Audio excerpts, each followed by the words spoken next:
My dream for starting this career at this stage of my life was really to finally do something that brought together all of my passions, regardless of what it did for my resume or where it may lead me next in the career ladder. So this was one that I was able to do just for me and just for fun. Taking risks is an interesting thing to think about at this stage in life. Like so many of my friends and contemporaries, our financial planner told us that we would probably want to consider working a couple of years longer than we thought we would be pre-recession. So looking for something that was income earning was certainly important. I wasn't in a position to just sort of find a new hobby.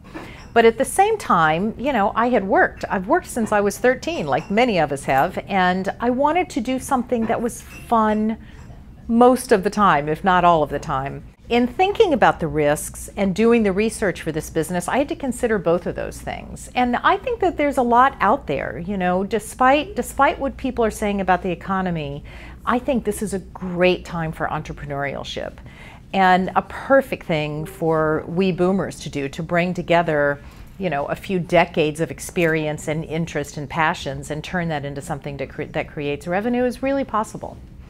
The first thing I would say is to really work on your fear. You know, first figure out what it is you're afraid of and try to get that put aside. And second, look at what just charges you up every day. What talents have you developed through your whole life? And what do you really want to do? We spend so much of our life thinking about what we should do and what we need to do.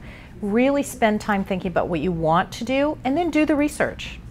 You know, do the research to find out if it's something viable. You know, I think another thing that's really important, because we have been so focused on being wage earners for so long, is getting very clear about how much money we really need at this point, not want.